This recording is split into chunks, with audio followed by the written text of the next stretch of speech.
রাদিয়াল্লাহু তাআলা আনহু, নাম শুনছেন না? রাসূলের 10 বছরের খাদেম, কয় বছরের খাদেম?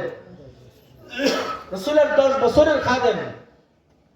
উম্মে সুলাইমের সন্তান হযরত আনাস।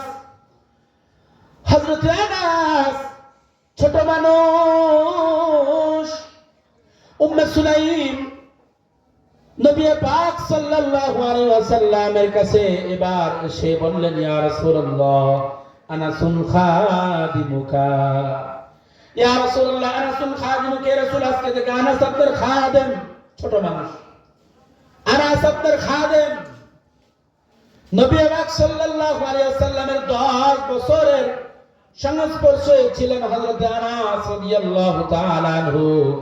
হযরত আনাস রাদিয়াল্লাহু তাআলা আনহু ছোট মানুষ, 10টা বছর আল্লাহ রাসূলের খেদমত করেছেন। কখনো বলেন নাই এমনটা করল না কেন, এমনটা করল না কেন? কখনো হাতের থেকে পেয়ালা পড়ে ভেঙে গেছে, স্ত্রীরা রাগ করেছেন, নবীজি বলেছেন রাগ করো না, এটা ভাঙার ছিল বিদায় ভেঙে গেছে। এটা ভাঙার ছিল এজন্য ভেঙে গেছে। এতদিন ভাঙলো না তো আজকে ভাঙলো কেন? এজন্য ঘরের ভিতরে বাচ্চাদের হাত দিয়ে কোনো কিছু পড়ে গেলে যদি একান্ত নিজে রাগ করে না ভাঙেন, একান্ত রাগ করে ভাঙলে শাসন করবেন, হাত থেকে পড়ে গেলে কখনো রাগ করবেন না। কারণ যখন বাচ্চাদের হাত থেকে কোনো কিছু একটা ক্ষতি হয়ে যায়, নিজেই নিজের কাছে অপরাধী হয়, নিজের কাছে ভয় পেয়ে যায়। এজন্য হযরত আনাস রাদিয়াল্লাহু তাআলা আনহুর হাত থেকে কিছু পড়ে গেলে ভেঙে গেছে, নবী রাগ করতেন না। নবী বলতেন রাগ করো কেন, এটা এতদিন ভাঙলো না আজকে ভাঙলো কেন, এটা আজকে ভাঙার দিনই ছিল। শুধু তাই নয়, 10টা বছর আনাস রাদিয়াল্লাহু তাআলা আনহুর অবুঝ সময় রাসূলের খেদমত করেছেন। কখনো বলেন নাই আনাস এটা করলা কেন, এটা করলা না কেন। নবীর চরিত্র দেখেন কত সুন্দর। এই আনাস রাদিয়াল্লাহু তাআলা আনহু, আনাস রাদিয়াল্লাহু তাআলা আনহু একটা সময় নবীজির খেদমত থেকে ফারিগ হয়েছেন, বিয়ে শাদী করেছেন।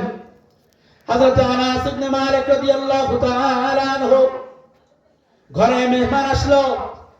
মেহমান আসার পরে রুটি সুরমা খাওয়ার জন্য দিল, খাওয়ার জন্য দেওয়ার পরে হযরত আনাস ইবনে মালিক রাদিয়াল্লাহু তাআলা আনহু মেহমানদেরকে খাওয়ার শেষে যখন হাতে ঝোল লেগেছিল, পানি লেগেছিল, এটা মুছার জন্য হযরত আনাস রাদিয়াল্লাহু তাআলা আনহু রুমাল দিলেন। রুমাল আমরা রুমাল দেই না, এখন তো টিস্যু দেই, কিন্তু এর আগে কি এর ব্যবস্থা হতো? রুমালের ব্যবস্থা, গামছার ব্যবস্থা।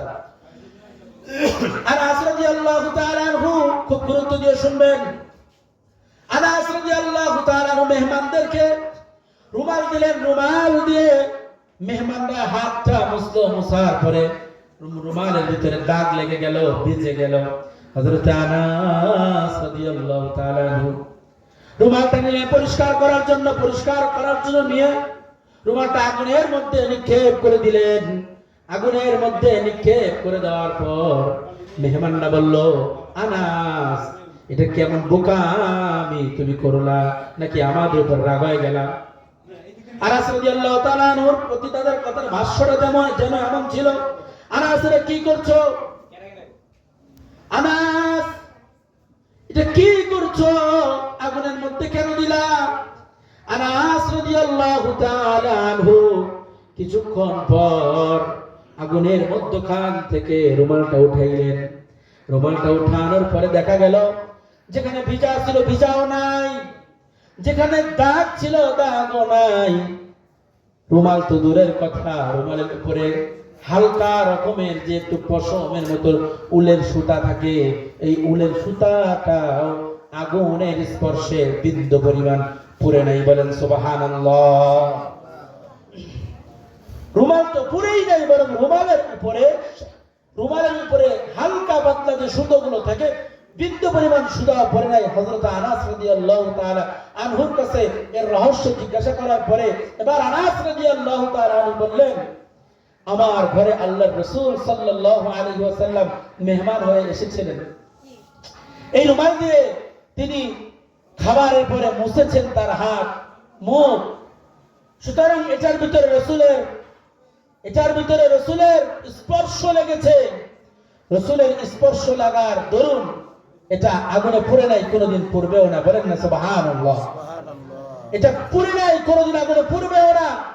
মেরে ভাইও, রাসূলের সাধারণত একটু স্পর্শ যদি একটা রুমাল পরতে না পারে, রাসূলের আদর্শ যদি আপনার বাচ্চার ভিতরে আসে, রাসূলের আদর্শ যদি আমার সিনার ভিতরে আসে, রাসূলের স্টাইল অনুযায়ী যদি আমি স্টাইল করি, রাসূলের আদর্শ অনুযায়ী যদি আমি আদর্শকে করি, রাসূল যেভাবে চুল কেটেছেন আমি যদি ওইভাবে চুল কাটি, রাসূল যেভাবে কথা বলেছেন ওইভাবে যদি আমি কথা বলি, রাসূলের কথন, তার বলন, তার চলন যদি হয়, আমার চলনের সাথে রাসূলের চলন মিল হয়, তাহলে সাধারণত একটা রুমাল যদি না পরে, মেরে মুহতারাম হাজির, আমার আখলাকের সাথে রাসূলের আখলাক মিললে এটাও কোনোদিন পড়বে না। ঠিক কিনা বলেন? আল্লাহ রাব্বে কারীম আমরা মাদ্রাসায় যে সন্তানদেরকে দিয়েছি আমরা ঠগি নাই, এজন্য নিজেকে আগে বুঝতে হবে। আল্লাহ রাব্বে কারীম যা কিছু বললাম এর প্রত্যেকটা কথার উপরে আমাকে আপনাকে সকলকে আমল করার তৌফিক দান করুন। সকলে বলুন আমিন। ওয়া আখিরু দাওয়ানা আলহামদুলিল্লাহি রাব্বিল আলামিন।